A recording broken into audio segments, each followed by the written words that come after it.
Hi, my name is Kurt. I'm a personal and executive coach on newme.com, and I specialize in scientifically proven tools and techniques to increase your success and happiness in life.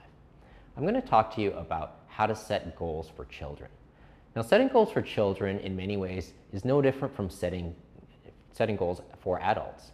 So a lot of the same principles apply. You want the goal to be very specific, you want it to be measurable, you want it to be realistic, you want it to be time-based, etc.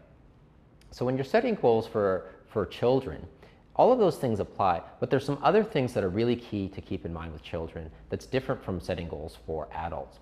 Specifically, children being younger and less developed psychologically, they have less skills in the areas of being accountable, of maintaining their own time, and of following through.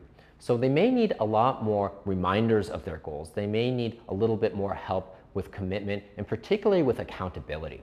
So you want to build into the goals certain accountability metrics that will help to make sure that they actually achieve them.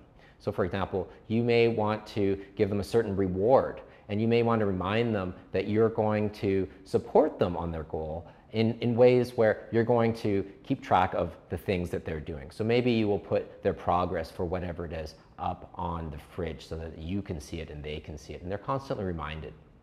Now, another thing that's really key with kids is that sometimes when you have a goal, kids, given that they don't have very good time management skills often, is that if you give a goal that has a very specific outcome, without giving a specific date and time for doing the goal, you're not going to be as successful.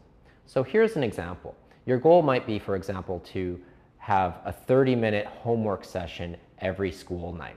Well, that's a great goal to have, but there's a lot of research that show that in addition to having that particular goal, you want to add a place and a time to the goal as well, and that will greatly increase the chance of it occurring.